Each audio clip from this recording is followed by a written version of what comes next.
Terus ada mengenai dasar-dasar organisasi gitu. Jadi pelajarannya masih dasar-dasar. Jadi kita belajar mengenai seperti organisasi, bagaimana organisasi itu berjalan dan bagaimana lahirnya organisasi seperti itu, organisasi atau perusahaan.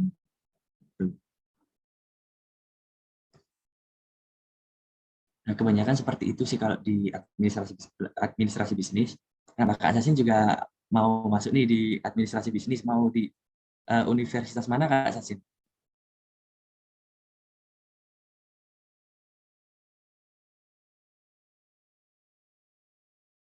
Ada yang sama nggak? Barangkali di sini teman-teman ada yang mau masuk di Universitas Brawijaya. Oh, pengennya di Undip. Oke. Nih, ada Kak dari Kak Daniel Febrianto. Kak bisa jelasin Kak semester 1 dan 2 di administrasi bisnis itu apa aja? Aku kebetulan masuk Unsri juga. Oh, mahasiswa juga Kak Daniel. Udah semester berapa nih Kak? Hmm. Kalau di semester 1 ini masih dasar-dasar sih. Aku baru masuk ke semester 2 kemarin, baru ada jadwal kuliah mengenai semester 2 itu pelajarannya malah lebih kompleks. Mau aku sebutin nih mata kuliahnya apa aja nih. Aku sebutin beberapa ya. Yang pertama, ada aplikasi komputer bisnis. Jadi udah mulai ke situ. Karena di semester 1 masih belum ada nih aplikasi-aplikasi komputer, itu belum ada. Adanya di semester 2 udah mulai masuk detail gitu. Ada akuntansi ya. Jadi buat teman-teman nih yang mau ambil jurusan di Fakultas Ekonomi dan Bisnis atau administrasi itu pasti ada akuntansi. Jadi ya tanya-tanya nih, aku mau ambil sosum aja deh, IPS itu nggak ada hitung-hitungannya, salah besar. Akuntansi itu banyak banget hitungannya, apalagi keuangan. Terus ada hukum bisnis, dan banyak yang lainnya. Oke, terima kasih jawabannya. Oke, sama-sama. Barangkali ada yang tanya lagi nih, kita sharing-sharing santai dulu nih.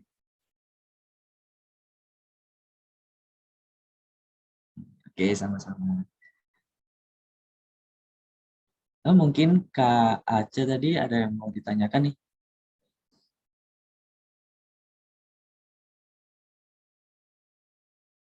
Jadi mumpung kita lagi sharing-sharing santai gitu, jadi memanfaatkan waktu dengan enak gitu buat sharing-sharing gitu. Kan nggak lumayan dapat informasi itu gimana caranya, atau ada yang mau tanya nih gimana tips belajar UTBK gitu dulu daftar kuliah SBM atau SNMK. Gini, oke, aku ceritain ya, pengalamanku seperti ini dulu. Dulu aku yang pertama aku nggak lolos di pemeringkatan sekolah eligible. Jadi aku ikutnya di SBMPTN, tapi waktu itu di SBMPTN aku terimanya di UPN Veteran Jawa Timur. Terus karena aku ikut jalur lain dari UB, aku terima di UB, jurusan ini aku ambil di situ. Oh, oh ya guys, ini karena waktunya udah mulai sore nih. Oke, baik. Sharing-sharingnya sampai sini dulu ya. Sesi kali ini adalah sambutan dari CEO di Deals Group, yaitu Kak Firdaus Fadilah. Kepada Kak Fadil, saya persilahkan untuk memberikan sambutan. Oke, halo teman-teman, selamat sore. Ini kayaknya ngobrolnya asik banget jadi sampai kelupaan ya teman-teman ya. Udah jam 16.17 nih. Oke, aku coba izin gak pakai VBG dulu karena kalian bisa lihat berunyak-berunyak di aku. Oke, teman-teman kalau bisa on cam silahkan biar aku bisa lihat aku lagi ngobrol sama siapa aja nih teman-teman. Biar kelihatan juga nih wajah-wajah ganteng dan cantiknya nih. Siapa tahu ketemu di jalan kita bisa sapa-sapa gitu kan. Oke, pertama aku mau, oh belum ada yang on cam nih. Kita aja bertiga. Halo.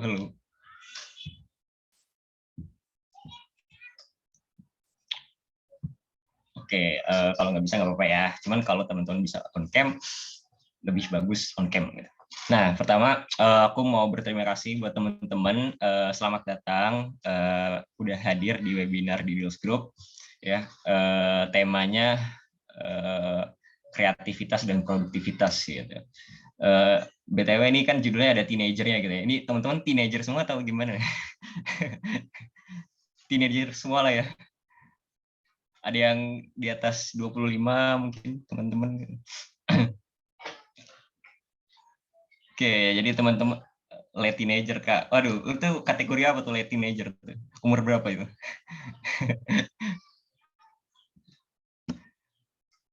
Oke, ada yang udah di akhir-akhir teenager mungkin ya teman-teman. Nah, teman-teman hadir di sini berarti teman-teman apa mencoba untuk menimba ilmu itu dari speaker kita yang nanti akan menyampaikan materi. Mungkin ada sebagian teman-teman yang lain daripada webinar mungkin kemudian gue tiduran ataupun gue main game, tapi teman-teman di sini mau join buat dengerin speaker kita yang luar biasa nanti ngomong nih. Pertama-tama aku kenalan dulu kali ya, karena tak kenal maka tak peduli gitu. Nanti dikira so tau ini siapa sih orang ini di Dulus Group apaan sih tiba-tiba webinar so tau banget gitu. Jadi kenalin aku Fadil, aku CEO di Dulus Group. Aku sekarang mahasiswa bisnis, fokusnya di entrepreneurship semester 5 teman-teman. Nah sekarang di Dulus Group ini sebenarnya platform edukasi yang fokusnya itu membahas tentang marketing, finance, dan entrepreneurship. Fokusnya itu ngajarin tentang 3 hal itu kepada teman-teman SMA gitu kan. Lewat apa? Lewat tutoring, lewat mentoring, lewat workshop, lewat webinar kayak gini nih. Nah nanti di webinar itu kita bakalan ada webinar setiap bulannya gitu teman-teman. Terus mungkin biar lebih ke gambar lagi, aku coba mau share screen ya. Apa itu di Dulus Group sekalian biar teman-teman tahu nih Instagram di Dulus Group sekalian follow gitu kan. Oke, aku share screen ya.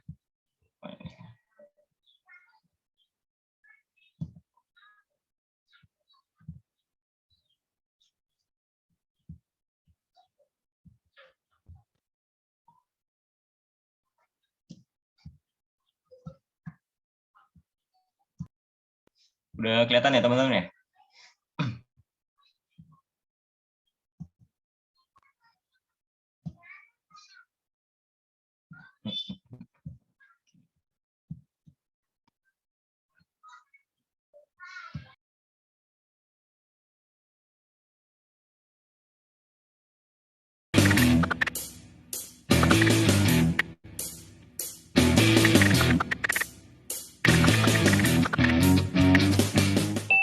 Hai, gue Fadil. Gue Willia, so what are we going to talk about? Guess what? That's right, entrepreneurship. Seperti yang kita tahu, jumlah pengusaha di Indonesia itu sedikit banget dibandingin sama negara tetangga kita. Singapura 7%, Malaysia 5%, Thailand 4,5%, Indonesia 3,1%. Padahal kewirausahaan itu penting loh. So, we got an idea. What if kita bikin platform di mana kita bisa saling belajar, saling membantu, biar teman-teman yang lain nggak bingung mulai bisnis itu dari mana.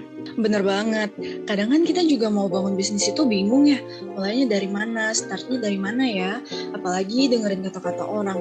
Kayak ada yang bilang ini, ada yang bilang itu, akhirnya nggak jadi deh. That's why we initiate this platform. Not only build up the business, but also build up this country. Introducing Details Group.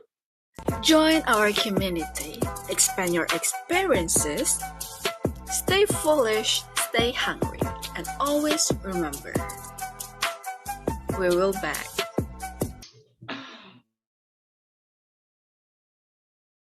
Oke, jadi itu cuplikan sekilas tentang Details Group. Memang tadi teman-teman sekilas lihat kan ya tujuan aku bangun Details Group karena jumlah entrepreneur di Indonesia sedikit. Nah, selain itu berdasarkan pengalaman aku dulu waktu SMA bingung mau ngapa-ngapain ya kan biasanya aku mau kuliah cuman jurusan apa ya, aku mau kerja cuman kerja apa ya, karena aku anak baru gitu kan, bingung mau apply kayak gimana, wawancaranya kayak gimana, kalaupun kuliah juga bingung jurusan yang kompatibel dengan kita, banter-banter kalau kita kuliah kan disuruh orang tua kan ya gitu ya, ataupun biasanya ngikutin temen gue di manajemen, gue ngikutin gitu kan.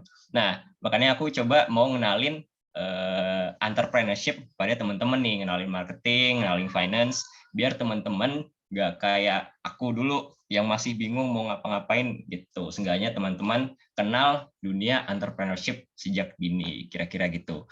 Oke, mungkin dari aku itu aja yang bisa aku sampaikan. Teman-teman kalau ada pertanyaan lebih lanjut bisa di Instagram Didos Group. Aku coba tulis di sini.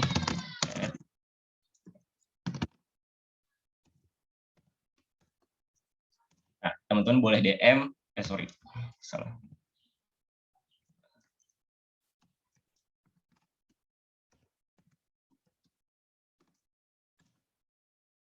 Nah, teman-teman boleh DM ataupun boleh chat personal di nomor yang tertera di bio. Oke, thank you teman-teman.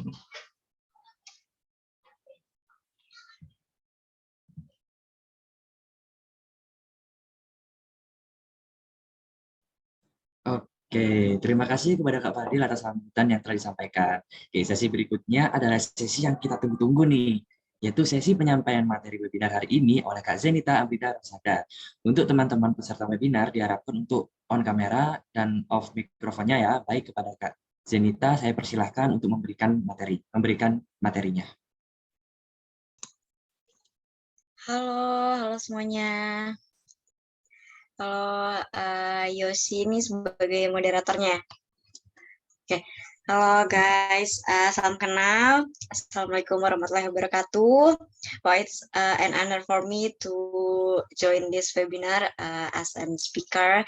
Thank you juga buat Didos Group yang udah ngundang aku. Semoga hari ini kita bisa belajar banyak dan aku bisa inspired many things buat kalian ya. So, aku mau minta tolong sama teman-teman di Didos Group untuk share screen. Mungkin biar kita langsung masuk aja ke materi, karena dari tadi teman-teman udah nungguin kayaknya. Oke.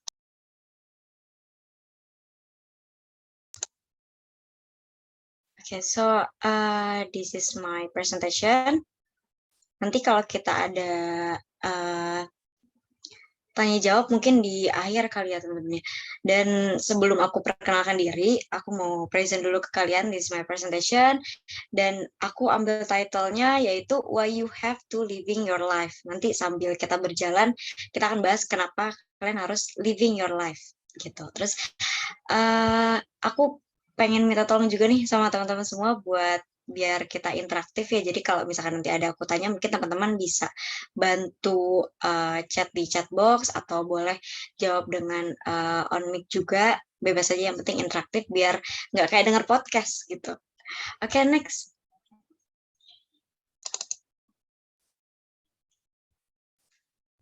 So, get to know me first. Halo semuanya, perkenalkan nama aku Zenita Amrita Rosada. Tapi biasa dipanggil Ocha, so kalian bisa panggil aku Ocha biar kita lebih dekat. Karena aku lagi kuliah, aku masih jadi student nih di Presiden University semester 7, dan jurusanku itu manajemen, konsentrasinya international business, and there's my GPA 3.8 per 4. So, ini a brief tentang aku. Sebagai awardee of OSC Medcom 2018, itu fully funded 100% scholarship untuk kuliah di Presiden University. Jadi kalau kalian tahu, OSC itu adalah online scholarship competition. Dan nanti mungkin aku akan bahas sedikit, atau kalian mau tanya-tanya soal OSC boleh banget. Jadi dari OSC ini aku dapat beasiswa dan kuliah 100% gratis di Presiden University. Lalu di kuliahku di tahun 2020 kemarin, yang mana itu tahun kedua aku serve sebagai secretary di Puma Management 2020. Puma Management ini kalau kalian mungkin familiarnya dengan HIMA kali ya, Himpunan Mahasiswa. Kalau di Presiden itu karena kita memang international campus, jadi kita sebutnya PUMA, Presiden University Major Association. Di tahun pertama aku serve sebagai secretary, dan tahun ini masih serve sampai sekarang. Sebenarnya udah mau lengser nih, udah dikit lagi aku mau selesai, dan aku masih serve sebagai vice chairperson atau wakil ketua himpunan mahasiswa di PUMA Management 2021. And then aku juga pernah ikut psychology class mental health trainee by Rumah Konseling Aku Temanmu. Kalau kalian pernah dengar, dulu dia itu buka volunteer, dan Rumah Konseling Aku Temanmu ini sebagai platform untuk kurang lebih psychology platform gitu ya. Jadi kalau teman-teman ada butuh teman curhat, nggak tahu mau cerita kemana, mungkin kalian bisa join di rumah konseling ini. Sebenarnya aku udah nggak terlalu aktif, tapi dulu aku pernah ikut kelas mereka dan belajar juga jadi psikolog online ibaratnya gitu. Oke, next.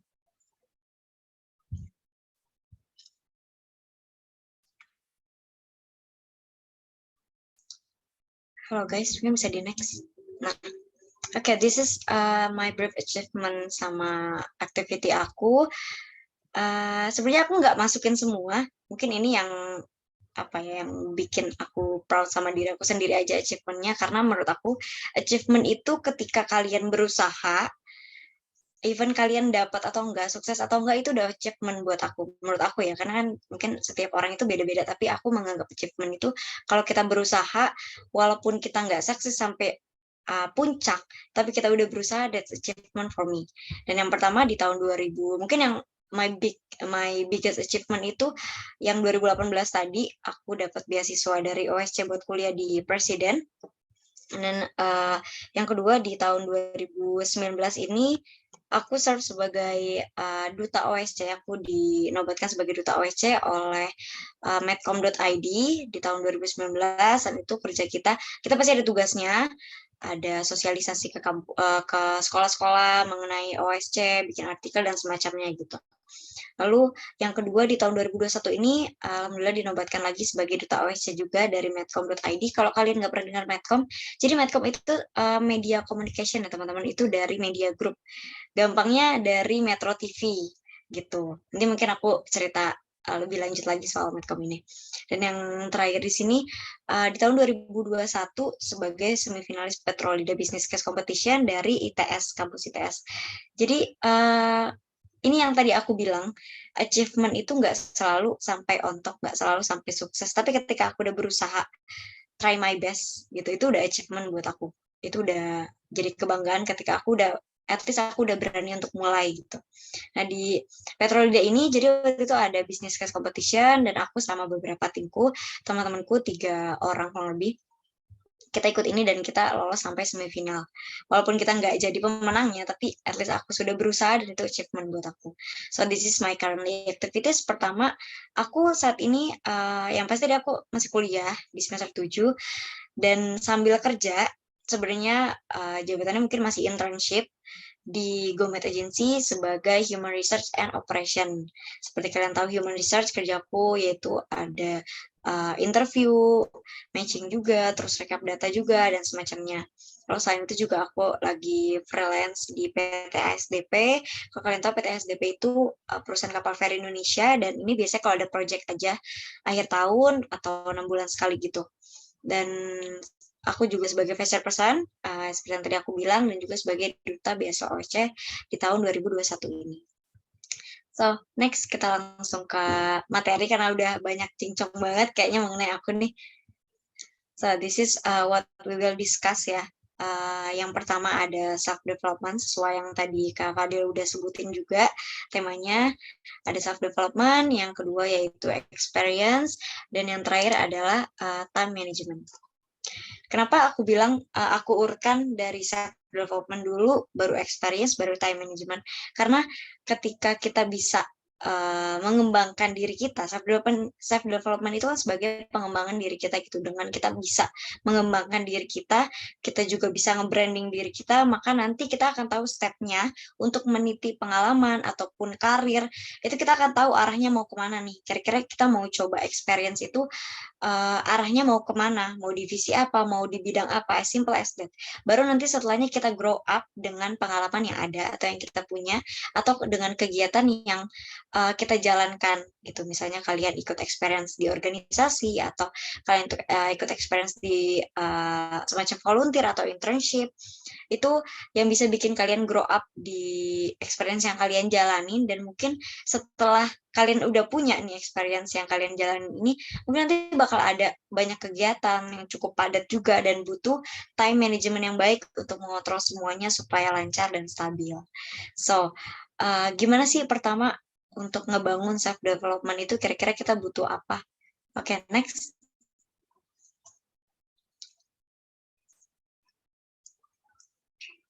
Nah, ini yang aku mau bahas dari self development. Yang pertama kita butuhkan adalah seperti kalian bisa lihat the purpose. What is your purpose? What is your life purpose? What is our life purpose?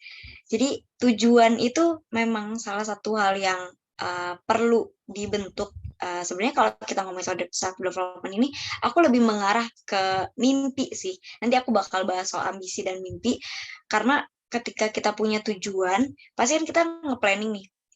Tujuannya mau kayak gimana, bentuknya kayak gimana, dan gimana juga cara kita nge-build tujuan tersebut dengan beberapa step yang bakal aku kasih tips. Ini mungkin yang aku alami ya, yang aku alami dan aku mau bagi, aku mau share tipsnya ke kalian.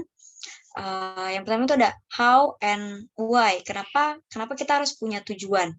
Karena nanti buat ngebangun masa depan kita, kalau kita nggak punya tujuan, kita mau jadi apa? Atau mau jadi cuman kayak, oke, tiap hari aku cuma mau leha-leha doang, aku cuma mau rebahan doang, no life gitu. Kalau zaman sekarang sebenarnya itu kan no life gitu. Dan nanti ke depannya ketika kalian dewasa, ketika kalian besar, itu akan berdampak juga kan. Kalau kalian punya keluarga, terus kalian nggak punya tujuan hidup, mau kayak gimana. Tapi kalau misalkan kalian udah ngebangun itu sejak dini, sejak sekarang, mungkin teman-teman yang masih SMA, atau yang SMP, atau yang masih kuliah, udah ngebangun dari sejak dini, udah tahu tujuannya apa, nanti untuk 3 tahun ke depan atau 5 tahun ke depan udah pasti tahu juga mau kayak gimana dan mau jadi apa gitu. So, sekarang aku mau bahas soal what is your life purpose. Gimana caranya kita tahu tujuan kita apa? Ini ada beberapa step. Yang pertama itu bangun kesadaran diri. Kalau tadi aku ngomongin about self development itu tentang mimpi, setelah kalau kayak orang tidur ya, habis mimpi kan kita harus bangun ya. Nah, sama kurang lebih seperti itu, bangun kesadaran diri. Kalian mau harus sadar gitu. Harus sadar kalau nggak usah pakai patokan, sebenarnya nggak usah pakai patokan, oh nanti aku mau bikin tujuan hidup aku di umur 20 aja gitu. Sebenarnya nggak perlu kayak gitu. Kalau di umur misalnya kalian masih SMA, umur 17 atau 18 tahun, dan kalian udah dapat insight atau kalian dapat, misalnya abis dari sini nih, abis dari webinar ini, abis dibilangin sama Kak Ocha, suruh bangun kesadaran diri, terus jadi sadar gitu, oh kalau aku harus bangun kesadaran diri nih. Nah, dari situ aja udah bisa kalian tentuin, udah bisa kalian bangun kesadaran diri kalian. Kalau nanti ke depan itu mau jadi apa, nanti ke depan itu mau ngapain gitu. Terus yang kedua adalah tentukan arah masa depan. Tadi yang aku bilang kenapa harus bangun kesadaran diri, karena kita kan hidup bersosial dan nggak mungkin kita hidup tuh sendiri gitu. Even orang yang even orang yang meninggal pun aja itu nggak bisa kan nguburin dirinya sendiri. Maka dari itu harus bangun kesadaran sendiri supaya kita nggak bergantung sama orang lain. Terus juga yang kedua kita bisa nentuin arah masa depan kita. Ini yang aku sebut dengan mimpi tadi. Jadi kalian harus punya ambisi juga, arah masa depan kalian mau kayak gimana. Contohnya gini, kalau menurutku ya, bermimpi itu setinggi mungkin tuh nggak ada salahnya dan nggak ada yang boleh larang kalau menurutku. Karena dari mimpi tersebut kita bisa termotivasi gitu, oh berarti aku harus ngelakuin ini supaya aku bisa mencapai mimpi aku gitu. Jadi kayak misalnya kalian nentuin dari sekarang nih, taruhlah biar gampang di umur 20, terus 3 tahun ke depan aku mau ngapain nih. Nah, itu udah bisa ditentuin dari sekarang, dari sedini mungkin kalian udah bisa nentuin 3 tahun ke depan. Misalnya di tahun 20, di umur 20 kalian masih kuliah, lalu di 3 tahun ke depan berarti kan kurang lebih sudah lulus gitu.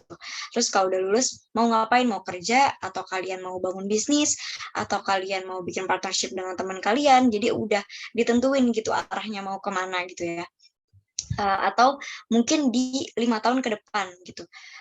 Berarti kan kalau 5 tahun ke depan kemungkinan udah ada 2 tahun kalian kerja gitu ya. Entah kalian itu bisa nabung, terus kalian mau nentuin arah masa depan kalian mau kuliah lagi S2, atau kalian mau kayak sama nih bangun bisnis, ngumpulin modal dulu terus bangun bisnis kayak gitu. Jadi nentuin arah masa depan itu bisa sedini mungkin, kayak nggak perlu nunggu waktu. Dan juga nggak ada yang namanya bermimpi itu salah. Misalnya kalian mau mimpi, oh aku mimpi mau punya rumah di Dubai gitu. It's okay. Nggak apa-apa banget kalian mau mimpi. setinggi apapun kalian mimpi kayak aku mau kuliah di Arab, aku mau kuliah di Amerika, it's okay banget. Karena dari situ mana tahu kalian bisa termotivasi, terus juga bisa menjalankan apa yang kalian sudah mimpikan gitu. Aku agak tidak relate dengan beberapa orang yang mungkin berpendapat kayak, oh aku ngejalanin hidup ya udah aja, yang ada di depan ya udah aku jalanin gitu. Karena kalau seperti itu kita nggak terprepare ya kan, nggak terprepare dan nggak terplanning juga akan seperti apa nanti kalau misalnya ada yang di depan dan ternyata yang di depan itu apa ya, kayak misalnya ada problem di depan gitu. Jadi kita nggak bisa prepare yang kita jalanin gitu. Kalau misalkan kita udah punya ambisi di awal kita mau seperti ini, kita mau seperti itu, jadi kita udah tahu planningnya, kita udah bisa prepare diri kita juga buat ngadepin masa depan kita nanti gitu. Terus yang ketiga adalah bersosialisasi, temukan relasi. Ada sedikit ketakutan untuk bermimpi tinggi, Kak. Wah, gak boleh sebenarnya, gak boleh. It's okay banget tadi aku bilang ya. It's okay banget untuk mimpi. Kan kita mimpi dulu, kita nggak ada yang tahu. Nggak ada yang tahu nanti kamu 3 tahun atau 5 tahun ke depan akan seperti apa. Nggak ada yang tahu, misalkan kamu mimpi sekarang, oh aku tahun 2022 mau punya BMW, misalkan gitu. Terus nanti misalkan kalian dari mimpi itu kalian jadi doa, terus kalian jadi tawakal, mana tahu tiba-tiba kalian ada ide, oh aku mau bangun bisnis ini nih gitu. Terus kalian jalanin, nanti tiba-tiba di tahun berikutnya udah punya tuh BMW yang tadi kalian mimpi, yang sebenarnya cuma mimpi doang. Mungkin ini aku agak, sebelum kita lanjut ya, karena tadi teman ada yang chat di chat box. Aku punya teman nih, anak Presiden University. Kalau kalian mau tahu siapa orangnya, nanti bisa tanya aku untuk nanya lebih lanjut ceritanya. Ini teman satu circleku dari semester 1. Dia ini punya mimpi kalau di umur 20 tahun dia mau punya 1 M di umur 20 tahun. 1 miliar di umur 20 tahun, kalian bayangin. Aku aja tuh untuk mimpinya mungkin kayak bener kata yang tadi chat di chat box ya. Buat mimpinya tuh sih kayaknya takut deh gitu, serem gitu ngelihatnya kayak 1 M di umur 20 tahun dengan hasil sendiri gitu kan. Mungkin kalau yang sudah punya jabatan, yang udah umur 30 mungkin udah kerja di kantor yang corporate besar, big company gitu, mungkin itu udah bukan hal yang lumrah lagi. Tapi kalau untuk umur 20 tahun punya mimpi pengen punya 1 M gitu. Wah, itu it's amazing ya kan? Dan dia itu awalnya cuman bikin tweet di Twitter, bikin nge-tweet di Twitter kalau dia mau punya 1 M di umur 20 tahun. Dan memang dia ini punya bakat di bidang desain, dan dari bakatnya itu dia olah lagi, dia jual desain dia di platform, di website, sampai akhirnya desainnya itu ternyata laku, terus dia grow up, dia bangun lagi diri dia, sampai akhirnya benar aja dia dapat pendapatan dari desain yang dia jual itu, atau dari mungkin aku kurang tahu juga ya, dari usaha dia, kebetulan dia juga punya usaha yang dia bangun juga dari nol, dan sampai akhirnya beneran itu di umur 20 tahun dia dapat 1 M. Ini kejadian belum lama, mungkin bulan lalu kali ya, dan aku inspired banget sama teman aku yang ini. Jadi menurutku nggak ada salahnya buat bermimpi dulu. Itu dari mulai ketikan di Twitter gitu loh. Dan for the information, aku juga punya ketikan, jadinya setelah tahu temanku kayak gitu, aku nge-tweet nih, 2020 Ocha punya mobil. Kita lihat nanti ya, mungkin 2020 bakal beneran punya apa enggak, tapi pokoknya aku stay on my pride, stay on my brain. Kalau aku mimpi dulu, ambisi dulu, dari situ aku bakal berani buat bermotivasi, buat juga bergerak gitu ke depannya, supaya nggak cuman, jangan sampai kalian kayak mimpi tapi udah leha-leha gitu, nggak jadi termotivasi buat bergerak juga, karena kan ya sama aja bohong kalau misalnya kayak gitu. Justru dari mimpi itu kalian bisa berambisi dan ngelakuin hal yang mungkin step by step-nya kalian bisa lakuin supaya terwujud gitu mimpinya. Gitu. Oke, kita next lagi ke bersosialisasi, temukan relasi. Nah, ini kalau di dunia kerja mungkin ini memang salah satu hal yang penting banget. Tadi aku udah cerita kalau aku ada freelance di PT ASDP, itu salah satunya aku dapat dari relasi aku. Dari itu kan aku freelance di ASDP itu dari SMA ya. Jadi aku pertama kali kerja itu di SMA tahun 2017, dan di ASDP aku kurang lebih sampai 2019 itu masih jadi freelancer mereka. Dan itu aku dapat job itu dari alumni di SMA aku.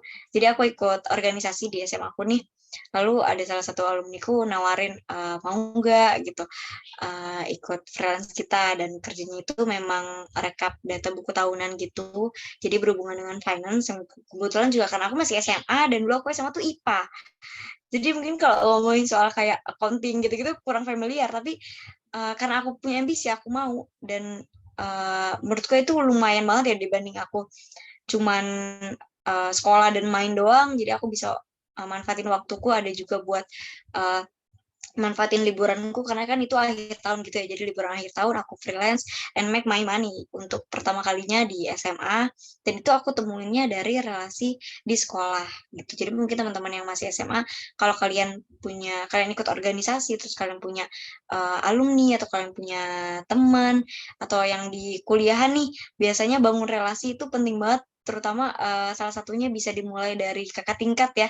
Beberapa temanku tuh banyak juga yang dapat magang dari kakak tingkatnya di Presiden University, dan mungkin teman-teman bisa ikutin tuh bersosialisasi, terus juga find your relation dari kakak tingkat kalian, misalkan nanti mana tahu ada yang infoin job atau kayak infoin partnership, itu kan lumayan banget gitu. Jadi enggak sekedar kalian tuh kupu-kupu bahasanya, kuliah pulang, apalagi online nih. Mungkin ini kali ya, kuliah tidur gitu. Jadi lebih baik bersosialisasi, temukan relasi sebanyak mungkin, seluas mungkin, karena itu akan berdampak buat kalian di ke depan gitu. Terus yang selanjutnya adalah ini yang mungkin agak yang masih agak susah buat aku, dan sampai sekarang aku masih still learning, masih belajar banget soal ini, yaitu siap mental dan diri untuk terima kritik gitu. Jadi di dunia kerja nanti ataupun teman-teman yang masih SMA, kalau sudah kuliah dan berorganisasi atau dari dosen secara langsung, mungkin nanti bakal terima yang namanya kritik. Dan kalau di dunia kerja ya, mungkin karena aku udah kerja sambil kuliah, aku mau ngomongin soal dunia kerja. Kalau di kantor itu, beberapa kantor itu ada yang namanya evaluasi tiap bulan atau tiap periode gitu. Termasuk di kantorku ini evaluasi tiap bulan. Dan dari evaluasi itu pasti ada aja yang kayak kritikan, atau ada juga kayak pujian juga tetap ada. Misalnya kayak awalnya aku dikasih tahu untuk progresnya, performanya ini udah meningkat atau yang ini menurun gitu. Nah itu kadang mungkin kita kalau ngerasa kita nggak salah, maka kita nggak akan terima kan kritikan itu. Mungkin beberapa orang akan seperti itu. Nah, that's why aku bilang kalian harus siap mental dan dikritik. Dengan kritikan itu justru yang bisa membangun. Jangan jadikan kritikan itu malah bikin kalian jadi, kalau kasarnya pengen ngambek gitu. Udah dikritik terus kayak, malas, aku nggak mau temenan sama dia lagi gitu. Aku nggak mau kerja sama dia lagi, nggak mau partneran bareng dia lagi gitu. Jangan seperti itu, karena justru kalau kayak gitu, ibaratnya gimana ya, kalau kayak gitu itu justru kalian menyanyiakan opportunity kalau menurut aku. Jadi kalau misalkan kalian ngerasa kalian dikritik orang, tapi kalian merasa kalian nggak salah, kayak aku nggak salah kok, aku nggak pantas untuk dikritik, don't say that. Just terima kritikan mereka untuk dijadikan pelajaran dan untuk ngebangun diri kalian juga dari kritik tersebut.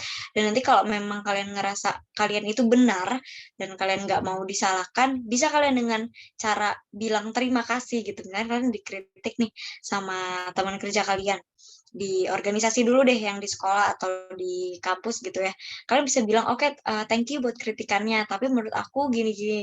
Kalian kasih juga argumen kalian supaya ngebuktiin kalau sebenarnya ini loh yang udah aku usahain gitu, ini loh udah aku kerjain, ini yang tadinya kalian bilang atau kamu bilang aku tuh salah, sebenarnya aku tuh gini gitu. Jadi bukan sekedar kayak cuman dikritik terus nggak terima dan out gitu aja. It's menurut aku nggak akan membangun diri kalian, dan orang yang kayak gitu apa ya, kayak susah buat open minded gitu kalau menurutku. Dan yang terakhir adalah grow up. Nah, grow up di sini sebenarnya kalian bisa pakai grow up kalian di pengalaman kalian ya. Jadi setelah kalian udah siapkan tujuan dari masa depan kalian, tujuan hidup kalian gitu, terus juga kalian dari tujuan hidup kalian bisa ngebangun self development dalam diri kalian. Nah setelah itu maka kalian akan grow up dengan sendirinya gitu, karena let it flow, dengan grow up dengan Misalnya kayak experience kalian, entah kalian ikut organisasi atau kalian ikut internship atau volunteer. Nah, di situ kalian bisa ngebangin diri kalian supaya self development-nya lebih kebangun lagi gitu. Oke, next.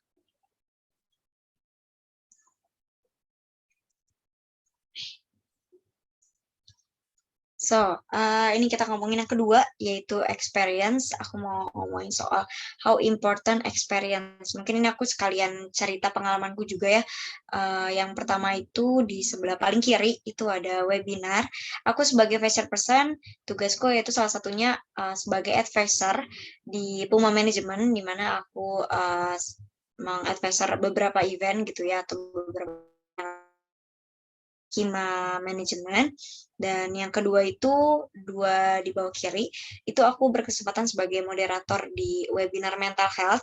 Dari situ aku belajar juga, ini salah satu yang aku bilang tadi experience ya, karena dari aku punya experience, pertama aku jadi moderator, aku jadi belajar public speaking, aku jadi belajar buat nge-MC nih, kayak gimana caranya fun suasana, gimana caranya nge-happyin suasana, gimana caranya buat bikin attention dari teman-teman partisipan gitu kan. Terus dari situ juga aku jadi belajar tentang webinar, tema webinar tersebut gitu. Kayak di situ kan webinarnya yaitu mental health. Jadi aku jadi belajar juga soal mental health gitu. Aku jadi kenal juga, punya relasi juga bahkan dengan kakaknya saat itu. Nah, yang kedua ini yang di tengah, yang pertama di bawah, itu event pertama kita di Human Management, event offline karena corona gini kan, jadi aku dari awal itu sebenarnya online sih, ngejabatnya itu online, terus dapat kesempatan kemarin itu di bulan Desember awal itu kita offline, itu eventnya kita ke Panti Asuhan, dan kita sosialisasi, terus juga kita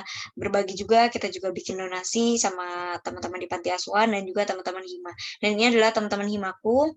Terus juga yang di atas itu aku berkesempatan juga jadi moderator di si interaction webinar sebelumnya, yaitu company environment interaction, dan itu ngomongin soal company environment. Mungkin beberapa dari webinar ini, dari webinar yang si interaction kemarin itu akan aku bawa ke sini. Jadi itu yang menurutku dari experience aku bisa sharing juga gitu ke orang lain. Itu aku ngerasa pleasure banget, karena dari situ aku kenal juga sama Kak Debbie, itu speakernya itu Kak Debbie, dia itu career coach, dan dari situ punya relasi dengan dia juga. Terus juga aku belajar banyak juga tentang company environment, tentang prepare my future kayak gitu.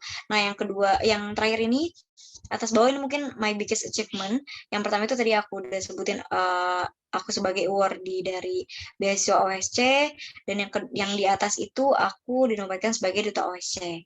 Nah, kalau ngomongin soal experience ya teman-teman ya, buat aku nih, dengan kalian milikin banyak pengalaman, ini bisa jadi tangga atau untuk kita meniti karir sejak dini gitu. Bahkan kita bisa mulai sejak SD. Kenapa aku bilang bisa mulai sejak SD? Karena sebenarnya mungkin beberapa sekolah ada yang mengadakan organisasi ini, ada juga mungkin yang enggak. Kalau kalian enggak, di SD itu ada yang namanya pramuka.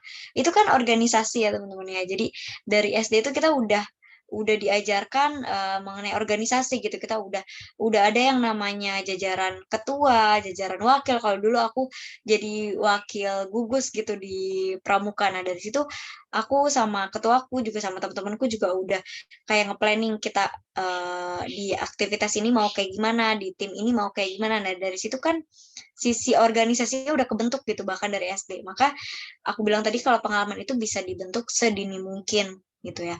Terus dari beberapa pengalaman tersebut, mungkin setelah SD, kalian SMP ikut yang namanya OSIS. Dulu aku ikut OSIS, aku jadi bendara dan juga pernah jadi sekretaris. Terus juga setelah itu SMA, aku ikut juga organisasi pecinta alam. Nah, di situ baru kebentuk tuh yang namanya birokrasi gitu ya, namanya struktur organisasi itu baru kebentuk di SMA, baru ngerti yang namanya lebih banyak lagi tentang proposal, LPJ, terus kayak bangun partnership dengan pihak lain, pihak eksternal, ngundang ini itu, bikin event ini itu gitu. Itu di SMA mungkin lebih luas lagi. Dari situ bisa ngedevelop diri aku sampai akhirnya pas di kuliah aku udah nggak kaget lagi sama yang namanya organisasi gitu. Jadi organisasi sejak dini yang sebelumnya itu bisa jadi persiapan buat kita di kedepannya. Sama juga seperti kalian punya organisasi atau kalian ikut organisasi di kuliah nanti, Terus itu bisa jadi persiapan juga di dunia kerja gitu. Atau mungkin teman-teman kan nggak semuanya ya bisa sambil kuliah dengan disambil juga dengan kerja atau sambil juga dengan internship gitu. Tapi dengan adanya pengalaman organisasi di kuliah itu bisa jadi persiapan buat dunia kerja nanti gitu. Nah, aku mau bahas dari tadi aku udah ngomongin soal dunia kerja. Ini mungkin akan dilihat untuk teman-teman nggak cuman yang kuliah aja, buat teman-teman yang masih SMA juga, yang setelah SMA mau langsung kerja, semoga ini bisa jadi wawasan baru buat kalian. Jadi aku mau bahas apa sih manfaat kalian punya pengalaman untuk persiapan dunia kerja nanti gitu ya.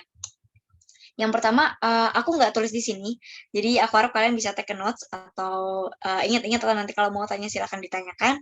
Yang pertama, yaitu manfaatnya menambah wawasan yang lebih luas tentang dunia kerja. Mungkin kalau kalian dengar kata-kata aku tadi kayak terlalu basic banget, tapi nambah wawasan di dunia kerja itu menurutku penting, karena kalau orang yang belum pernah ngalamin kerja, orang yang belum pernah berkecimpung di dunia kerja, mungkin nanti ketika kerja dia akan kaget. Akan kaget apa? Oh, kerja ternyata misalkan 9 to 5, jam 9 sampai jam 5. Nggak kayak kuliah nih. Kuliah cuma 2,5 jam atau kelas atau masih SMA itu cuma beberapa jam terus ada istirahat gitu. Beda sama kerja yang mungkin entah kerjanya di lapangan atau taruhlah misalnya kerjanya itu di depan laptop. Jadi stay on depan laptop itu jam 9 sampai jam 5, istirahat cuma 1 jam, libur cuma 1 minggu atau bahkan liburnya kalau misalnya kerjanya kayak di kafe atau di restoran itu liburnya cuman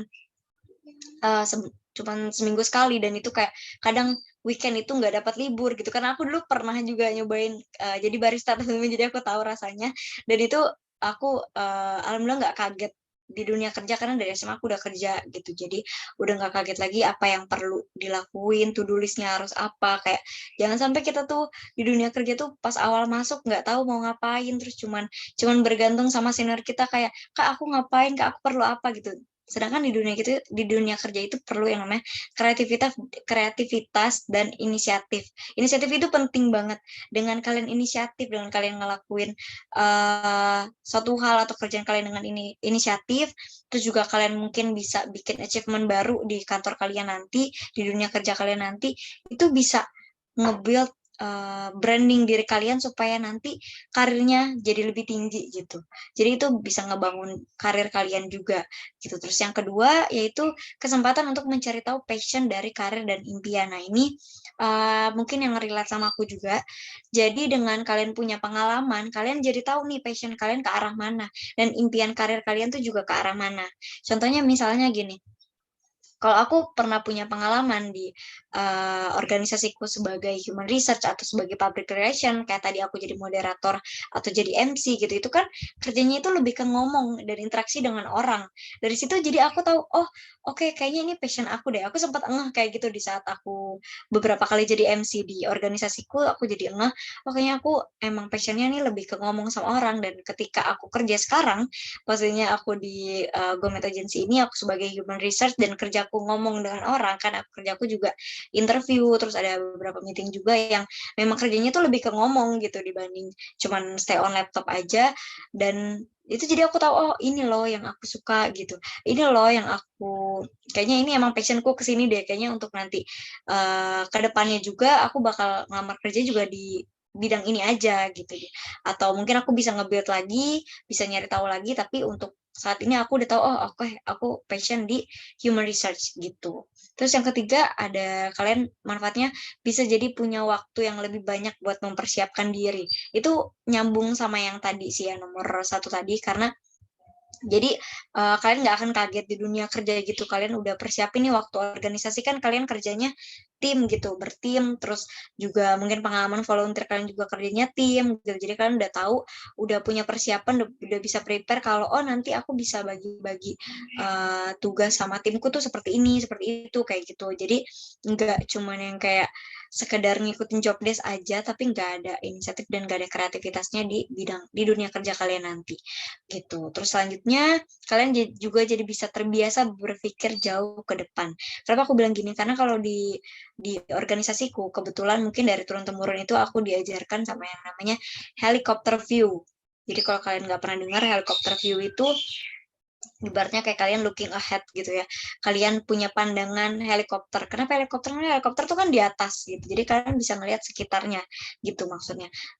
Kalau di organisasi contohnya kayak kalian punya ibaratnya member atau kalian punya bawahan kalian. Nah, itu kalian bisa melihat dari semua sisi gitu loh, nggak cuman dari yang ada di depan aja, tapi semua masalah, misalkan ada masalah yang urgent yang tiba-tiba datang di organisasi kalian, itu kalian bisa mikir jauh ke depan, nggak cuman kayak panik doang, atau kayak kalian juga bisa prepare, oh berarti kalau kayak gini aku jadi tahu aku harus bikin urgent meeting nih step by stepnya, bikin urgent meeting, discuss sama tim kalian, terus bakal kayak gimana, mau diskusinya seperti apa gitu. Jadi dengan berorganisasi kalian udah bisa mikir jauh ke depan. Kalau misalnya ada masalah ini, udah tahu handle-nya seperti gimana, terus juga mau dibawa solusinya juga seperti apa gitu. Terus yang next-nya yaitu jadi kalian nggak ngerasa kegok dan atau kayak kasarnya buntu gitu setelah lulus. Ini bisa lulus kuliah atau bisa lulus SMA juga ya. Misalnya kayak lulus kuliah deh, udah punya pengalaman banyak di SMA, di kuliahan gitu. Jadi setelah kuliah tuh tahu gitu, oh seperti kasusnya gini, misalnya kayak kalian magang nih, kan waktu kalau yang SMK mungkin ada PKL ya, terus yang kuliah ada magang. Nah, dari setelah magang itu kan juga experience ya buat kalian. Dengan adanya magang ini kalian jadi bisa punya relasi di tempat magang kalian, jadi kalian nggak kegok dan nggak buntu. Kayak setelah lulus aku mau ngapain gitu, masa mau rebahan aja gitu, nggak boleh kayak gitu teman-teman. Karena ini mungkin aku agak sharing ya sebagai human research di kantor. Jadi ada seniorku juga bilang kalau misalnya nanti kalian bikin CV untuk ngelamar kerja gitu, setelah kalian lulus terus ternyata kalian gak ada pengalaman apa-apa setelah lulus, itu mungkin akan menarik perhatian HRD, tapi bukan menarik untuk karena tertarik ya tuh, justru tertarik karena gini, kasarnya dia akan bilang kayak, ini orang kenapa setelah lulus padahal nilainya bagus nih misalnya, tapi kok setelah lulus nggak langsung kerja, kenapa nggak laku di tempat kerja, kasarnya gitu ya, atau memang nggak punya kompeten gitu. Nah, maka dari itu setelah kuliah tuh kalian udah harus, sebelum kuliah kalau kalian udah harus prepare dulu pengalaman, jadi biar nggak fresh graduate itu kurang pengalaman dan kayak kurang dilihat sama HRD juga nantinya gitu kan. Jadi udah tahu kalau setelah kuliah mau ke arah mana di bidang apa, jadi nggak kayak kegok lagi dan nggak sebegitu buntunya gitu loh setelah lulus gitu. Terus kalian juga mungkin bisa ikut kayak tes gitu kan, banyak banget ada misalnya tes CPNS atau tes di kayak kampus Merdeka gitu-gitu. Nah itu kan bisa berguna juga ya kalau misalnya kalian punya pengalaman, itu lebih dilihat sebenarnya gitu. Tapi tidak menutupi orang yang fresh graduate dan tidak punya pengalaman, tidak menutupi itu akan nggak dilihat gitu. Cuman memang lebih berpotensi kalau yang punya pengalaman gitu. Ini aku cerita based on my experience aja dan based on dari kantorku juga pandangannya seperti itu gitu ya. Terus yang terakhir, ini mungkin akan relate untuk beberapa orang tapi akan nggak relate juga mungkin. Jadi kalian bisa kalian ambil atau bisa kalian nggak ambil tuh, depend on you ya. Yang terakhir itu adalah termotivasi supaya cepat lulus dan meniti karir. Kenapa gitu? Karena kalau misalnya nih, contohnya lagi kuliah skripsian gitu. Terus kalau kalian udah tahu nanti setelah lulus kalian bermimpi mau kemana, oh misalnya kayak aku setelah lulus aku mau kerja di perusahaan A gitu, misalnya aku mau kerja di Shopee atau aku mau kerja di sini, mau di situ gitu. Nah, jadi kalian termotivasi gitu biar bisa selesaiin skripsinya cepet-cepet gitu, selesaiin skripsinya nggak mau nunda-nunda, nggak leha-leha gitu. Jadi nanti udah tahu setelah lulus aku mau coba daftar di sini gitu. Misalkan memang requirement-nya harus lulus dulu, jadi aku udah prepare kalau aku mau daftar di sini, aku udah prepare juga pengalamanku gitu, nanti buat ke jenjang karir berikutnya, jadi nggak kaget lagi dan juga jadi termotivasi supaya cepat lulusnya gitu. Kalau skripsi cepat diselesain atau sekolahnya nggak nunda-nunda gitu, jadi cepat selesai bisa langsung meniti ke karir berikutnya gitu. Oke, mungkin itu brief dari soal experience, tapi nanti kita bisa bahas di Q&A mungkin teman-teman kalau mau ada yang ditanyakan. Oke, kita next ke materi berikutnya. So, this is time management. Jadi ini yang aku bahas. Mungkin nanti aku akan bahas juga soal financial management juga, karena akan relate. Tapi because I'm not the expert, aku nggak akan ngomong terlalu banyak soal finance, tapi aku bisa kasih tips aja buat kalian dari apa yang aku alamin gitu ya. Oke, next.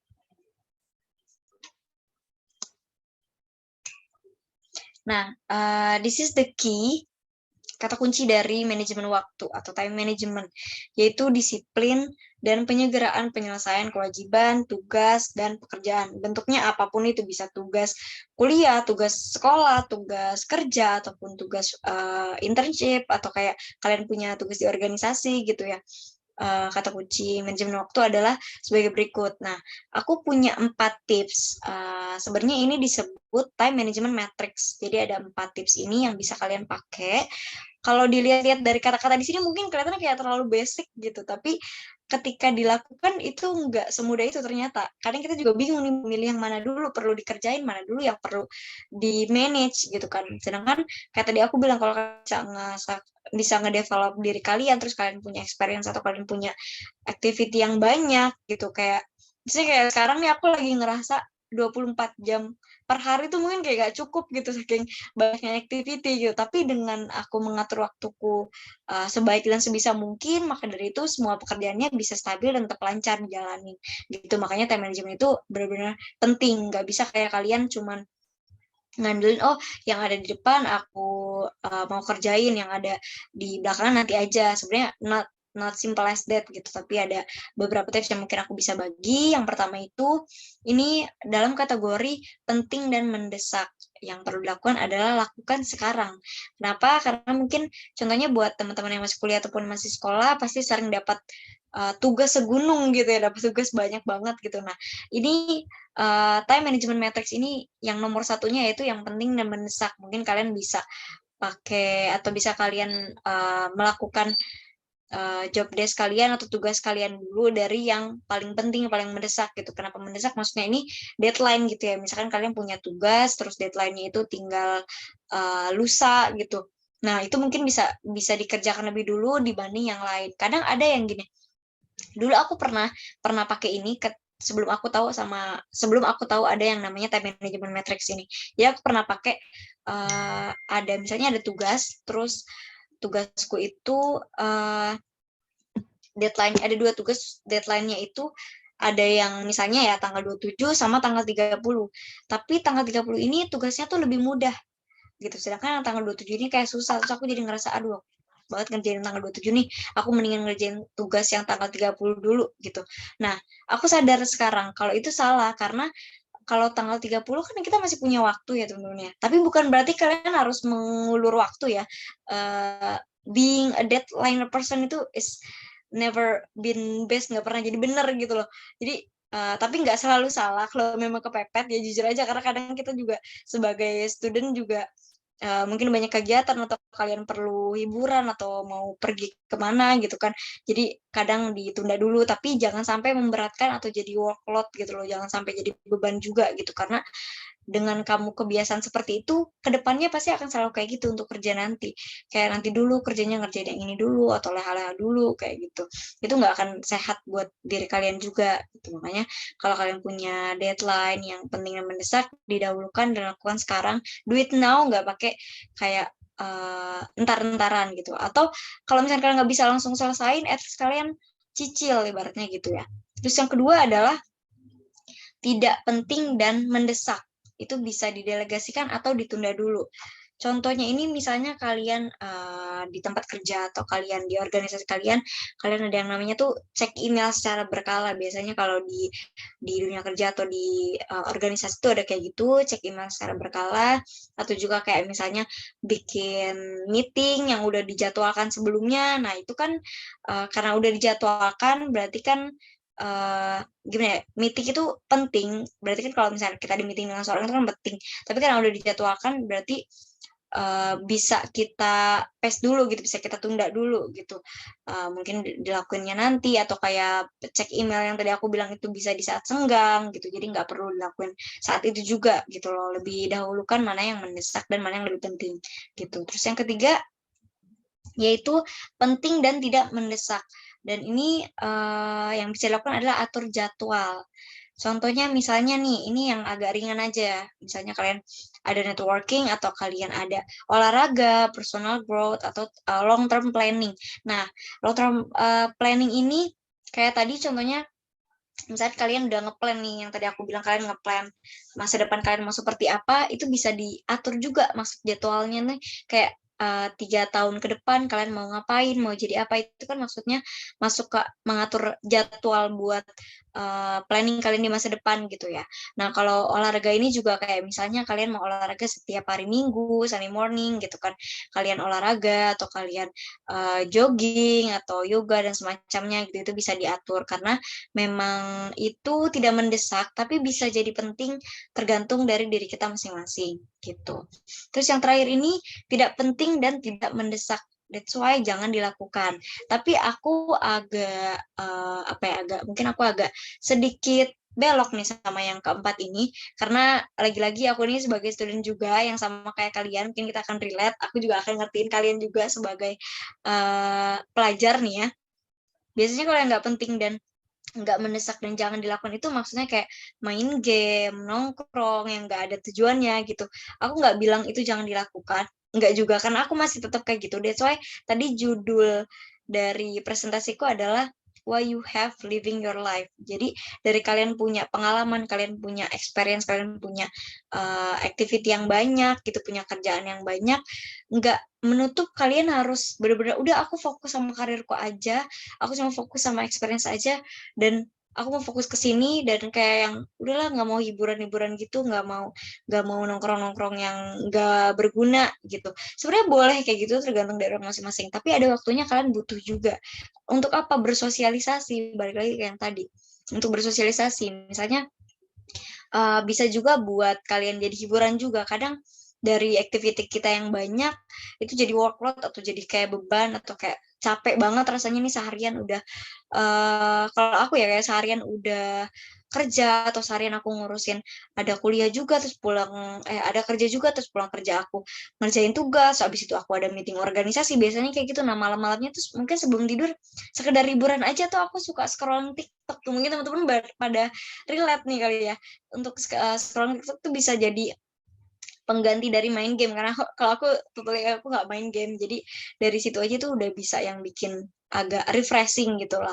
Karena kalau memang untuk nongkrong gitu kan nggak selalu ada waktunya, tapi bisa kita pakai kayak aku biasanya dalam seminggu itu kan ada 7 hari, Senin sampai Jumat kita udah sibuk sama kuliah dan kerja, Sabtu Minggunya kalian bisa pakai buat hiburan, family time, atau with teman-teman kalian, atau kayak kalian mau me time sendiri, it's okay banget. Jadi asalkan jangan, maksudnya di sini jangan dilakukan, aku lebih setuju kalau misalnya kalian punya deadline, kalian punya tugas yang jauh lebih penting, tapi kalian malah lebih memilih yang tadi dulu sebagai, misalnya gini, ada ya beberapa orang modelannya gini, sebentar aku sebelum ngerjain tugas aku mau scrolling TikTok dulu, nanti tahu-tahu nggak sadar udah 3 jam aja scroll TikTok, akhirnya kerjanya nggak selesai gitu. Jadi lebih baik dilakukan dulu, kalau udah selesai baru rewards buat kalian, yaitu ya cari hiburan lewat main sosial media, main game, ataupun mau nongkrong dengan teman-teman gitu. Oke, next.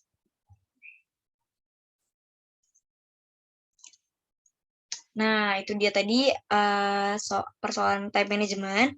Ini akan ngaruh ke money planning sebenarnya, atau financial management.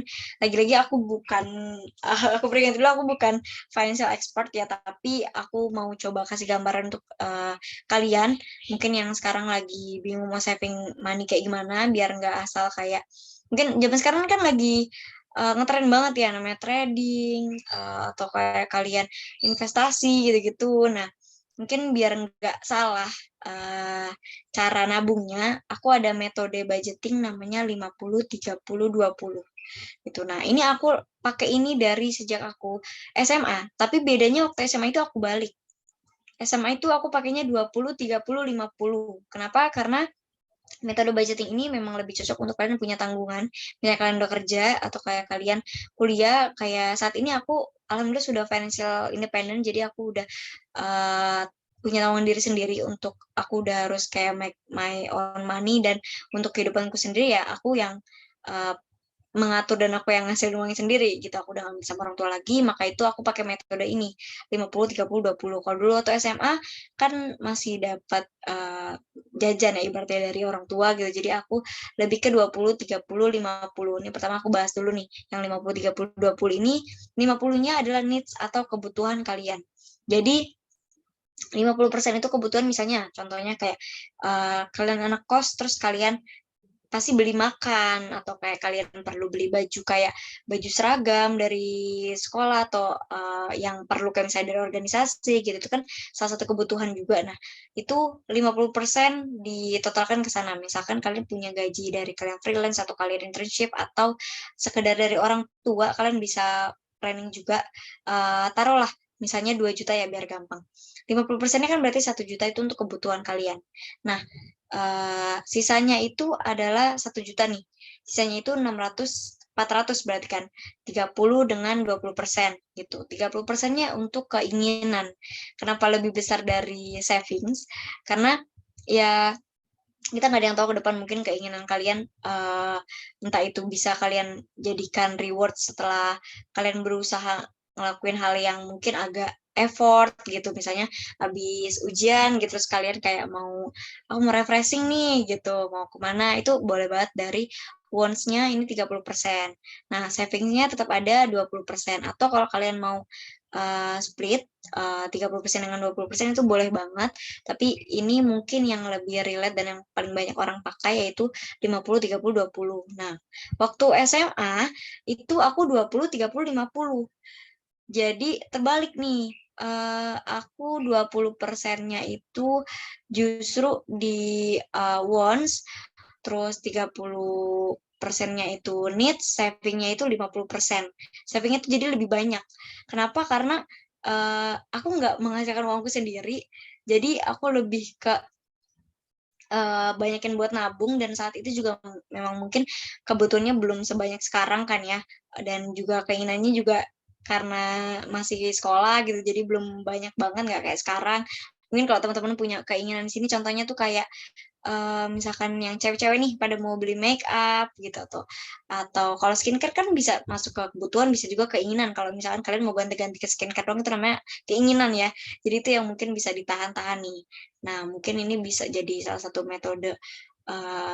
Aku berharap sih ini bisa jadi salah satu metode yang kalau kalian bingung ngatur money plan kalian seperti apa, bisa coba contoh ini dulu, atau dicoba dulu aja sebulan. Kalau memang benar-benar membantu kan kalian bisa lanjut juga gitu ya. Jadi harus ada savingnya juga, harus ngatur juga buat kebutuhan dan juga keinginannya gitu. Oke, next.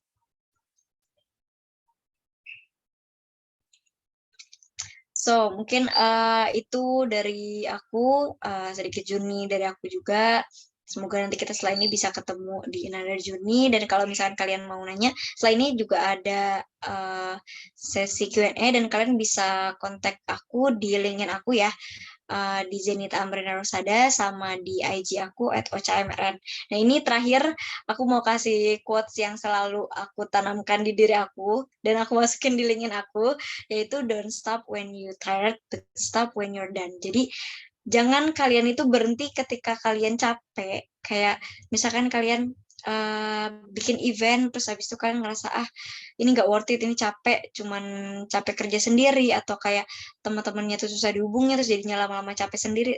Jangan sampai gara-gara itu kalian out dan nggak menyelesaikan apa yang udah kalian bangun gitu. Tapi selesain dulu baru kalian stop. Kalau udah kalian selesain, mau hasilnya kayak gimana itu belakangan.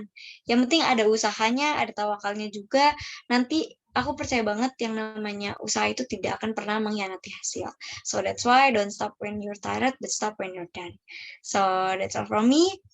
And thank you guys, thank you semuanya buat yang udah dengerin presentasi aku. Mungkin kembali ke moderator.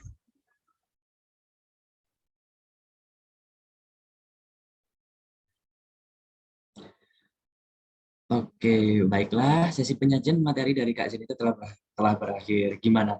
Keren banget kan materi ini tadi?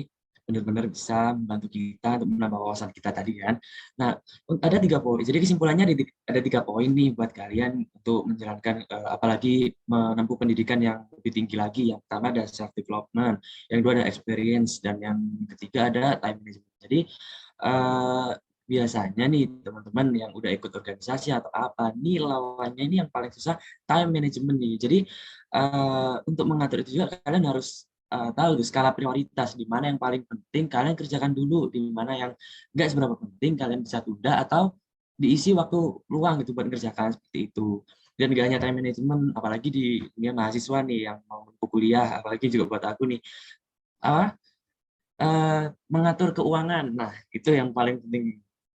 Ya karena di usia-usia remaja kayak kita nih, itu terkadang susah membedakan mana itu keinginan, mana itu kebutuhan gitu. Jadi kita memandang aku butuh skincare, tapi aku mau skincare ini kebutuhan kok, ini kebutuhan, padahal itu juga nggak ada itu pun juga bisa seperti yang penting ada basicnya seperti itu. Jadi untuk melatih skill-skill seperti itu, benar yang dikatakan sama Kak Zenita, kalian bisa mengikuti organisasi atau volunteer. Jadi di saat kalian fokus di sekolah, di sisi lain kalian juga fokus di organisasi. Itu ada keadaan yang memaksa kalian untuk membagi waktu, di mana kalian bagi waktu untuk sekolah, di mana kalian bagi waktu untuk di rumah, di mana kalian membagi waktu untuk organisasi. Jadi di situ kita terlatih. Emang pada awalnya kita pasti merasa acak-acakan seperti itu, tapi lama-kelamaan jika kalian bisa konsisten, itu pasti nanti hasilnya juga lebih maksimal. Kalian bisa membagi waktu dan itu juga berguna nggak hanya di dunia perkuliahan, nggak hanya di dunia SMA, bahkan di dunia kerja, bahkan waktu kalian udah berkeluarga seperti itu. Nah, baik, sesi berikutnya adalah sesi tanya jawab. Jadi kepada peserta yang ingin bertanya, diharapkan untuk raise hand terlebih dahulu, ada on mic untuk membacakan pertanyaannya. Dan untuk peserta yang memiliki hambatan untuk on mic, boleh tulis pertanyaannya di kolom chat ya.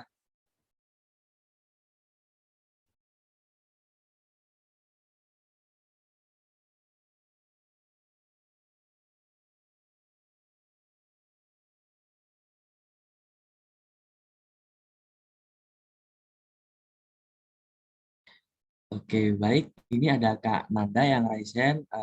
Kak Nanda dipersilakan untuk on mic untuk membacakan pertanyaannya ya.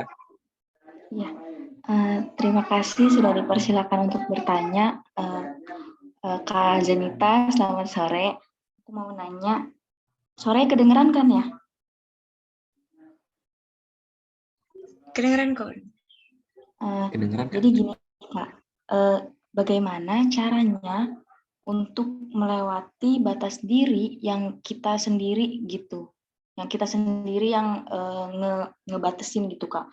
Karena kalau dari pengalaman aku, tiap aku pengen nyoba melewati zona nyaman, selalu terus mencoba hal-hal baru gitu Kak, terus ternyata nggak berhasil. Malah muncul gitu pembelaan diri aku gitu kayak di otak kayak udah nggak apa-apa gitu kalau kamu masih baru bisa apply satu lomba nggak apa-apa gitu. Padahal aku tahu kalau kayak gitu malah jadi racun juga kan buat di diri kita. Nah, jadi gimana tuh Kak caranya menghadapi hal-hal yang kayak gitu? Terima kasih. Oke, ini untuk sesi Q&A ditampung dulu atau langsung jawab? Baik, Kak Tina, karena peserta yang lain belum ada yang raise hand atau mengajukan pertanyaannya, mungkin bisa dijawab terlebih dahulu sambil menunggu peserta lain yang ingin bertanya. Oke, kalau gitu. Halo sebelumnya Nanda, terima kasih udah nanya. Jadi sebenarnya aku pernah sih ada di posisi kamu juga. Yang pertama bahas soal batasan diri ya. Ini batasan diri ini bisa banyak bentuknya, bisa juga ke arah kesehatan. Kalau misalkan kamu terlalu nge-push diri kamu gitu, nanti kan takutnya terlalu jadi workload dan jadi beban buat kerja, entah nanti tiba-tiba kayak, kalau kasar itu zaman sekarang tuh namanya kerja tipes gitu. Itu kalau kita nggak tahu batasan diri kita kayak gitu ya nanti jadinya. Nah, awalnya itu menurut aku adalah kamu harus kenalan diri kamu dulu. Aku pernah di posisi, mungkin aku sambil cerita pengalamanku biar jadi pelajaran buat kita semua juga ya. Aku pernah di posisi aku pengen banget tuh punya bisnis gitu. Pengen banget punya bisnis sampai akhirnya aku keluar dari zona nyaman aku, karena biasanya dari SMA kan aku tuh cuman kayak kerja gitu ya. Maksudnya kerjanya tuh di depan laptop, kayak kerja tuh di kantor lah ibaratnya gitu. Terus aku pernah keluar dari zona nyamanku, aku coba bisnis gitu, aku bikin bisnis dengan partnerku, dengan temanku, dan unfortunately it's not work, nggak sesuai harapan. Tapi aku ngelakuin apa yang kamu tadi bilang, dan menurutku itu perlu banget untuk untuk bilang nggak apa-apa ke diri kita sendiri itu nggak apa-apa banget. Jadi jangan terlalu nge-push diri kamu kayak aku udah keluar zona nyaman ya, aku harus aku harus berhasil gitu. Tadi kan aku ada kasih quotes juga ya, don't stop when you're tired, but stop when you're done. Nah, itu yang aku lakuin juga. Jadi aku tetap ngejalanin itu sampai akhirnya aku selesai di bidang yang di luar zona aku itu. Tapi setelah itu aku evaluasi diri lagi. Oh, mungkin kayaknya aku bukan di bidang ini nih. Gitu. Jadi nggak apa-apa kalau misalkan kamu cuma sekedar bosan sama zona nyaman kamu, terus kamu mau keluar, dicoba dulu, kamu nggak akan tahu ke depannya nanti kalau misalkan kamu nggak coba gitu kan ya. Jadi nggak apa-apa dicoba dulu. Terus kalau misalnya nanti ternyata setelah kamu ngerasa gagal atau kamu ngerasa ternyata nggak cocok justru di zona luar kamu itu, kamu bisa evaluasi diri gitu. Ternyata bidangku bukan di sini gitu. Jadi it's okay. Aku pakai bidangku yang pada umumnya, bidangku yang sebelumnya di zona nyaman kamu gitu. Tapi dari situ kamu bisa nge-develop diri kamu. Justru dari zona nyaman kamu bisa memperbaiki apa yang salah mungkin sebelumnya, apa yang kurang sebelumnya, biar bisa dibangun lagi, biar lebih tinggi lagi gitu. Jadi itu buat apa ya, lebih ke fokusnya mungkin kalau dari aku itu tahu dulu potensi kamu lebih besar di mana. Terus yang kedua itu dicoba dulu, nggak akan pernah tahu kalau nggak akan dicoba. Tapi harus ini ya, harus stay on pada risk juga. Jadi kalau udah keluar dari zona nyaman itu harus banget siap-siap sama yang namanya risiko gitu. Jangan sampai nanti nggak siap resiko atau stres gitu. Jangan sampai kayak gitu. Makanya tadi kan jangan sampai nge-push diri juga ya, itu salah satu nge-push diri juga. Gitu. Terus yang terakhirnya baru evaluasi diri. Kita perlunya kemana, bagusnya kemana, passion kita kemana. Gitu. Semoga itu membantu dan ngejawab pertanyaannya Nanda ya. Terima kasih juga kesempatan pertanyaannya.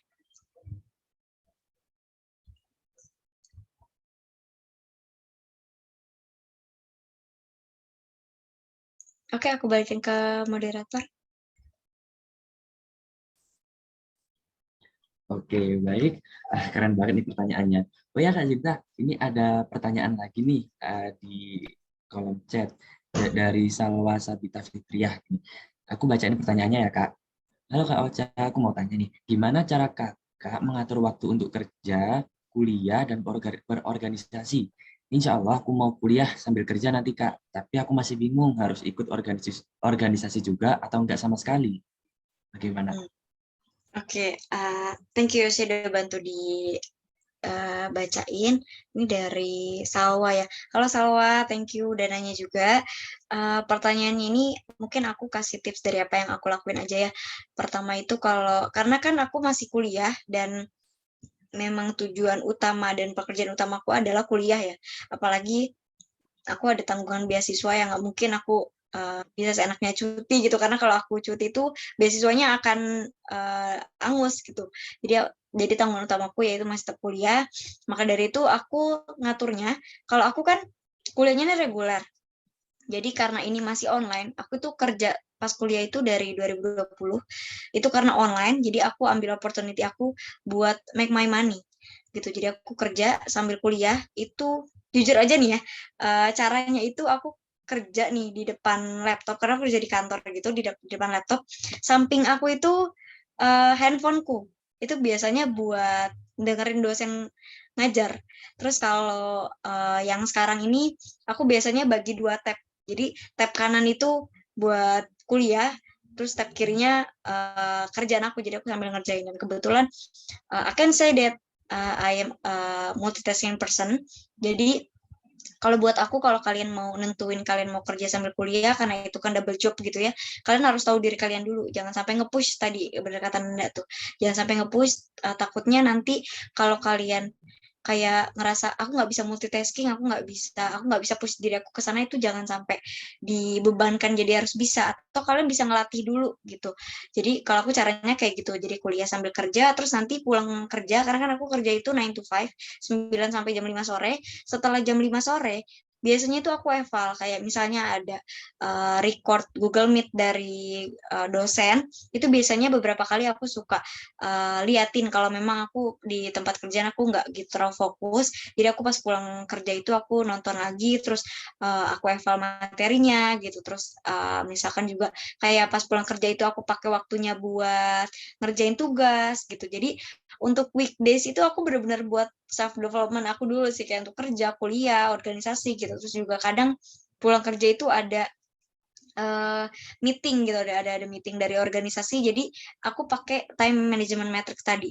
Kalau memang deadline tugasku itu yang lebih cepat, maka aku bakal ngerjain tugasku dulu. Tapi kalau deadline misalnya urgent meeting dari organisasi itu lebih dulu, maka aku meeting organisasi dulu gitu.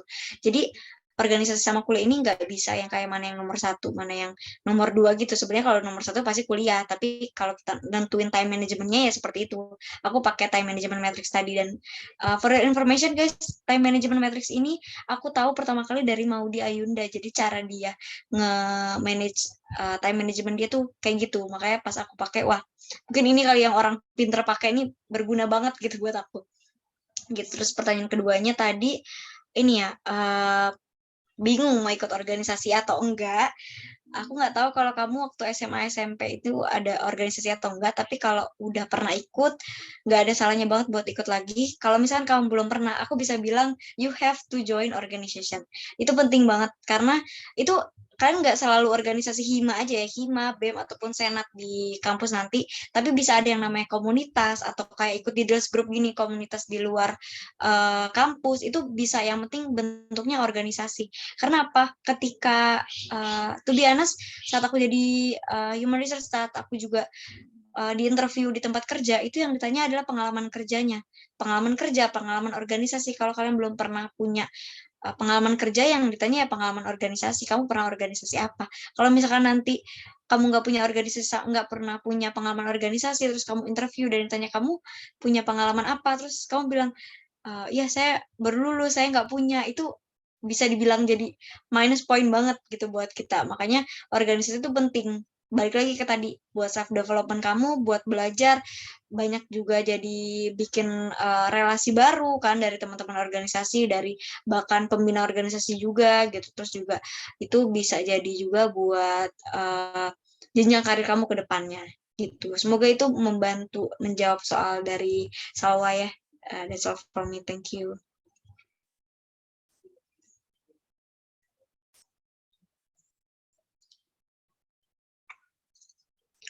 Oke, mungkin next. Oke, baik. Terima kasih kepada Kak Salwa atas pertanyaannya. Jadi ini ada pertanyaan lagi. Oh, ada dua. Sebentar. Oke, sebentar ya, Kak. Nah, ini ada pertanyaan dari Jackson Xiaoping. Jadi bertanya, apakah bisa semester 1 kuliah sudah bisa ambil magang gitu, Kak? Jadi baru kuliah semester 1 tapi udah ikut magang gitu. Apakah bisa? Oke, ini mungkin dari teman-teman di Dils juga udah pada tahu jawabannya ya. Kalau magang di semester 1 untuk magang wajib dari kampus itu nggak bisa. Karena aku pun magang ini nggak dari kampus, jadi aku magang itu independen aja. Aku yang ngelamar sendiri, aku yang cari pekerjaan sendiri, terus aku apply. Kebetulan job desk-nya adanya tuh program internship gitu. Jadi kalau memang kalian masih kuliah, terus kalian mau sambil kerja buat nambah cuan atau kalian mau nambah pengalaman, itu kalian bisa ikut program internship yang ada di beberapa company atau beberapa platform gitu, biasanya pada buka magang-magang gitu. Dan itu menurut aku boleh banget kalian ikutin dan bisa banget kalian ikutin, karena yang penting itu setahuku ya, syaratnya itu mahasiswa aktif. Ada yang mulai dari situ, ada juga yang mulainya mahasiswa aktif minimal semester 5 gitu. Jadi tergantung dari company-nya masing-masing juga. Tapi kalau magang untuk kampus yang wajib kampus itu nanti di semester, kalau kalian itu di semester 7 atau semester 8 gitu. Kalau aku itu di semester 9 gitu. Jadi kalau mau kayak magang independen itu boleh banget, dan beberapa company, beberapa platform juga memang ada yang ngadain. Bahkan di kantorku juga magang itu nggak ada minimal semesternya, tapi memang dia ada ambil anak magang gitu. Jadi kalau mau apply bisa banget buat dicoba nambah pengalaman kalian. Gitu ya buat Jackson. Thank you pertanyaannya.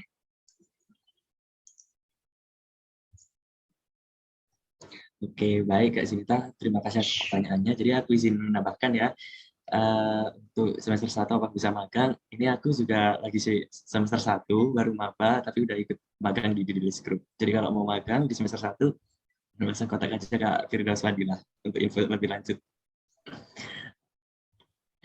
Oke, untuk next pertanyaannya ada dari Kak Sasin Nurulita. Pertanyaannya adalah, bagaimana cara kita menghilangkan rasa malas ketika mau produktif? Padahal aku udah coba buat nonton video-video motivasi, tapi tak mau langsung motivasi, Kak. Oke, thank you Sasin pertanyaannya. Ini mungkin aku pernah ditanyain kayak gitu juga sama beberapa temanku sih. Jawabanku cuma satu, move it. Gerak. Kalau kamu nggak gerak, ya nggak akan berjalan, nggak akan bisa jadi produktif gitu. Kalau untuk ngilangin rasa malas ya, aku belajarnya gini sih, kita bisa karena terbiasa gitu. Nah, aku tuh kenapa bisa jadi kayak banyak banget aktivitasnya sehari-hari gitu sampai jujur aja aku bisa bilang kalau aku tuh sibuk gitu sampai kayak beberapa temanku tuh misalkan menelpon aku tuh bilang dulu gitu, Cak lagi kosong nggak nih mau ditelepon, sampai kayak gitu saking sibuknya mungkin ya. Tapi itu awalnya itu juga aku ya kalau mau dibilang aku anak rebahan juga mungkin aku anak rebahan juga kok guys, tenang aja. Tapi caranya ya bisa karena terbiasa. Aku mulai awalnya dari pertama kali kan itu dapat ajakan, terus aku kayak tergiur, oh kalau aku kerja lumayan nih dapat cuan tambahan gitu. Mungkin itu bisa jadi inovasi, sorry, itu bisa jadi motivasi buat kalian gitu. Kalau misalnya kalian ngerasa males, coba cari banyak kok yang platform atau kayak komunitas kayak di Deals gini atau kayak komunitas di luar sana yang juga ngasih benefitnya tuh berguna buat kalian. Nah itu bisa jadi motivasi ya, misalnya nanti kalian ikut kayak contohnya ikut di Deals Group nih dapat sertifikat atau kalian dapat pengalaman jadi moderator juga kayak Kayosi, itu kan bisa jadi achievement buat kalian ya, itu bisa jadi pride kalian, bisa jadi pengalaman buat kedepannya gitu. Jadi kalau menurutku coba cari yang itu beneficial buat kamu supaya itu jadi menunjang kamu buat bergerak gitu biar produktif di kedepannya nanti gitu. Dan kalau mikir soal kayak mau apa ya, mau meratukan rasa malasnya, ya coba aja kamu pikir ketika kamu malas, kamu nggak bikin improvement apa-apa, kamu nggak bergerak, nggak ngapa-ngapain, dan nanti akan malu sendiri ketika teman-teman kamu udah sampai di depan, tapi kamu, ini aku ngomong mungkin agak pahit, sorry to say, tapi semoga bisa jadi motivasi juga ya, karena aku pernah kayak ngelihat gini, aku ngeliat nih temen aku udah maju ke depan nih, tapi aku belum apa-apa, dari situ aku jadi bergerak gitu loh. That's why punya relasi tadi, bersosialisasi dan punya relasi yang baik itu penting banget, jadi menunjang juga supaya kita nggak malas, supaya kita bisa produktif juga gitu. Semoga membantu. Udah buat Sasin, mungkin kalau misalnya nggak membantu nanti bisa tanya in person ke aku. Ya itu aja, thank you. Oke, terima kasih kepada Kak Zenita. Oke, baik teman-teman, apakah ada pertanyaan lagi? Oke, mungkin apa ada pertanyaan langsung raise hand aja. Saya langsung on mic.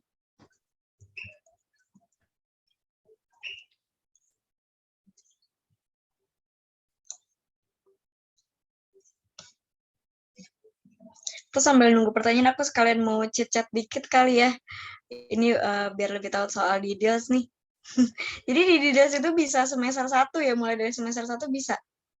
Nggak ada minimalnya gitu ya. Oke, bisa banget, bisa banget. Jadi kalau teman-teman mau intern di Didos Group, boleh semester 1 atau SMA pun sebenarnya boleh, cuman kayaknya belum ada yang daftar nih anak-anak SMA. Karena sebenarnya basicnya Didos Group itu kan platform edukasi digital gitu kan, platform bisnis digital. Jadi emang ini tuh bukan sekedar komunitas gitu. Aku menggabungkan antara komunitas dan bisnis gitu kira-kira. Oke. Wah, tuh teman-teman kayak tuh beneficial banget sih di Deals. Soalnya aku karena dipanggil ke sini kan aku jadi nge-stuck di Deals nih. Terus ngomonginnya soal entrepreneur gitu. Memang aku yang tadinya pengen keluar di zona nyaman, pengen ke bidang entrepreneur gitu, pas ketemu di Deals ini makanya ngerasa pleasure banget sih bisa diundang biar lebih banyak. Dan aku langsung follow di Deals supaya tahu info update-nya. Mungkin kalian bisa follow juga nanti biar tahu info update dari di Deals Group. Asik dipromosin. Antara ada yang mau bertanya lagi, silakan.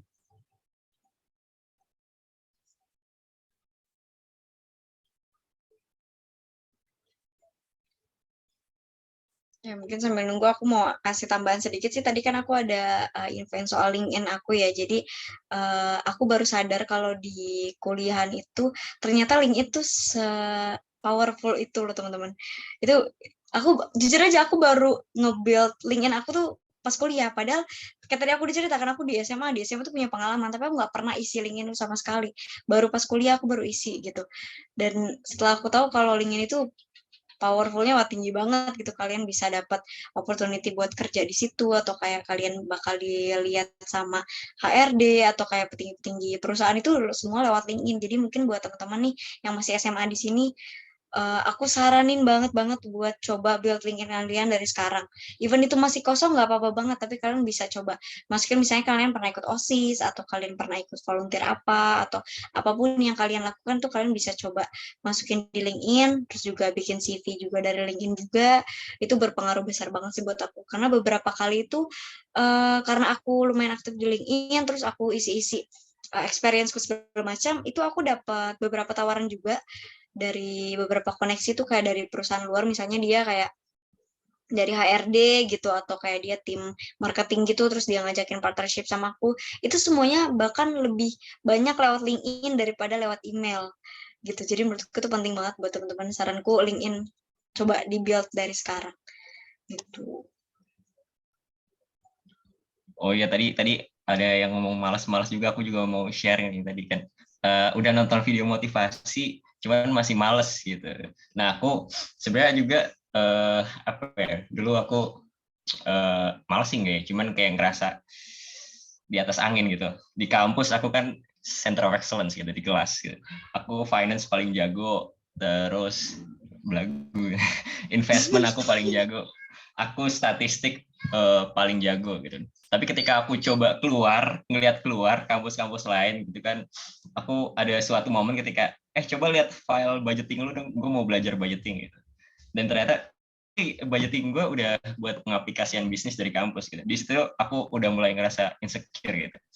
Wah gila, budgeting buat pengaplikasian bisnis gitu, buat bangun platform di kampus aku. Mungkin kampus yang lain kebanyakan kan belajar budgeting, belajar bisnis capstone, itu kan cuman buat ritual, buat sekedar lulus UAS. Cuman di kampus dia setiap belajar tuh langsung diimplementasikan gitu.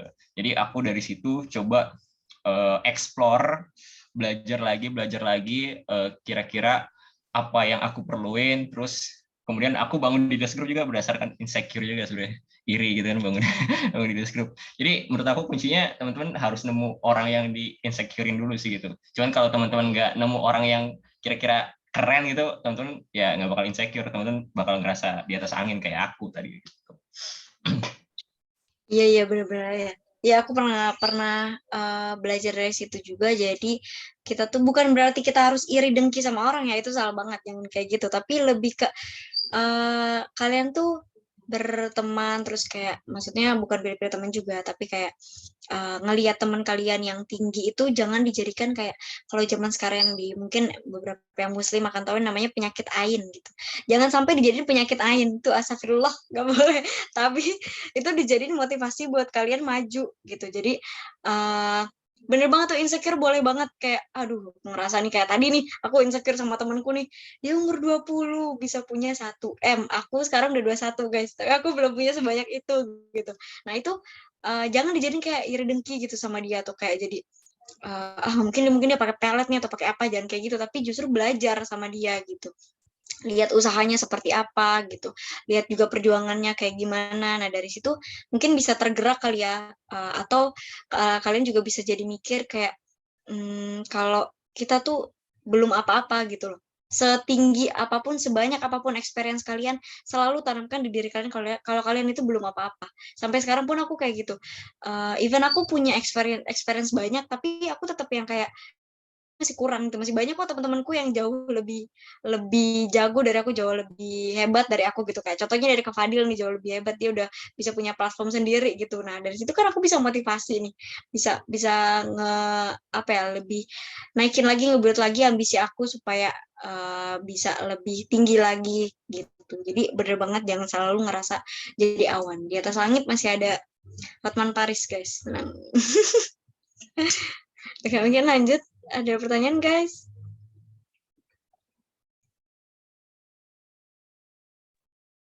Oke, baik Kak. Sepertinya udah nggak ada pertanyaan lagi. Ini mungkin barangkali ada pesan atau apa gitu Kak kepada peserta webinar gitu yang ingin disampaikan sama Kak Zinta. Oke, mungkin nggak jauh-jauh sama yang tadi juga ya. Aku mau pesan pertama itu jangan selalu ngerasa cukup. Boleh banget gak ngerasa cukup tuh boleh banget supaya kalian bisa nge-explore diri kalian. Balik lagi ke temaku tadi, self development, experience and time management, supaya dari kalian nggak pernah ngerasa cukup itu kalian bisa nge-build dan bisa jadi punya motivasi buat maju gitu loh. Jangan sampai nyesal di kemudian hari kalau waktu aku di umur belasan nih, waktu aku umur 17, 18, aku nggak ngapa-ngapain, nyesel banget pas umur 20-an baru tahu kalau ternyata pengalaman itu penting, kalau ternyata punya LinkedIn itu penting, kayak gitu-gitu. Jadi menurutku sedini mungkin dari sekarang kalian udah mulai dengerin dari cerita aku tadi, dari cerita Kak Fadil tadi, itu bisa jadi pelajaran dan nggak ada waktu buat besok-besok kalian bangun, tapi dari sekarang, bangun dari sekarang, bikin mimpi kalian dulu dari sekarang, baru nanti move it, sebisa and try your best. Pokoknya tadi seperti yang aku udah bilang juga, don't stop when you're tired, but stop when you're done. Gitu. Atau kalau nanti misalkan teman-teman ada mau ditanyain lagi, boleh banget hit me up ke Instagram aku tadi atau CMRN atau ke LinkedIn aku ya. Ya, itu aja sekian. Thank you ya sih. Oke, terima kasih kepada Kak Zinta. Ini materinya keren banget kan ya? Thank Keren, you. materinya. Oke, terima kasih ya teman-teman sekalian yang sudah aktif bertanya dan terima kasih juga kepada Kak Zenita atas pemaparan materinya serta jawaban yang luar biasa. Nah, untuk sesi selanjutnya sebelum menutup webinar hari ini ada sesi foto bersama nih bareng sama Kak Zenita sama CEO di Dilis Group juga, Kak Firdaus Fadilah. Jadi untuk sesi foto bersama ini teman-teman dimohon untuk on kamera ya. Teman-teman kita foto on kamera. Biar kalau di foto nanti kelihatan wajahnya nih yang cantik-cantik, yang ganteng-ganteng, biar enggak tulisan namanya aja.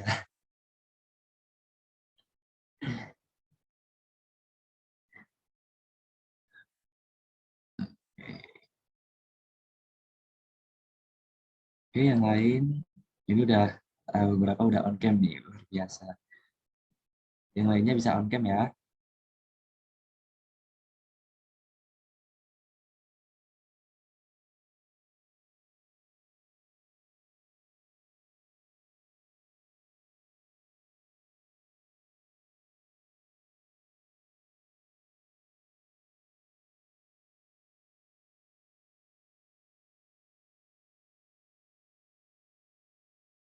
Baik, sudah banyak yang on cam.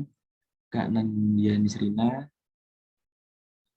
Kak Aisyah, Kak Arang, Kak Bagas Aditya, barangkali bisa on cam.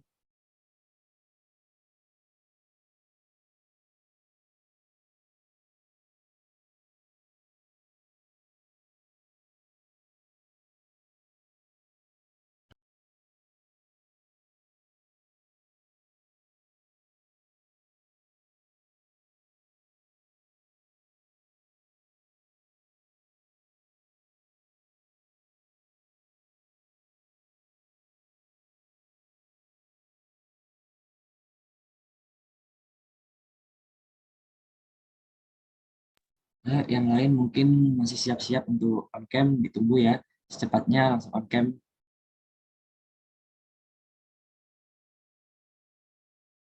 Tunggu nih. Boleh tunggu sama Kak Sinta sama Kak Firdaus Fadilah. On cam. Oke, baik. Sudah banyak yang on cam. Bu, panitia, Tantri bisa di screenshot ya. Oke, aku SS ya yang slide pertama.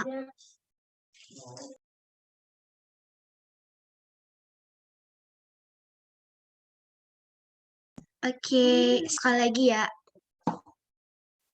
Hitung. Iya, sorry. sorry. 1, 2, 3. Oke, yang slide kedua. 1, 2, 3.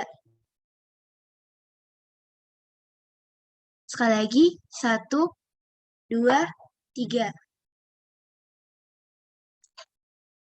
Oke, makasih semuanya. Oke, thank Terima you kasih teman-teman. semuanya. Oke, baiklah, udah nggak kerasa kita udah di ujung acara nih. Terima kasih kepada teman-teman semuanya yang telah berpartisipasi dalam webinar ini. Semoga materi yang telah disampaikan dapat menambah ilmu yang bermanfaat bagi kita semua.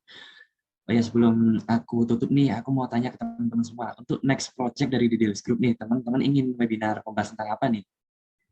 Langsung chat aja di kolom chat, mau webinar tentang apa?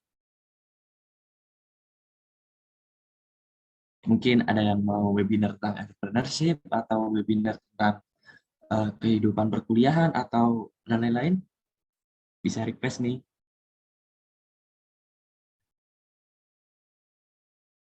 Oh, katakan Anda tentang leadership. Tentang wirausaha. Oke.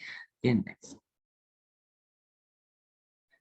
Oke, sebelum saya tutup webinar kali ini, jangan lupa follow Instagram kami @dibilsgroup untuk info webinar menarik lainnya. Dan sukses selalu buat teman-teman dan Kak Zinta, dan terutama yang udah kelas 12 nih, semangat untuk meraih PTN impiannya ya. Sebelum teman-teman live yang belum ngisi link absensi, segera isi ya, karena itu penting untuk pembagian e-sertifikatnya. Dan saya Yosi Simada, webinar hari ini. Izin untuk undur diri, sampai ketemu lagi di webinar berikutnya. Selamat sore teman-teman.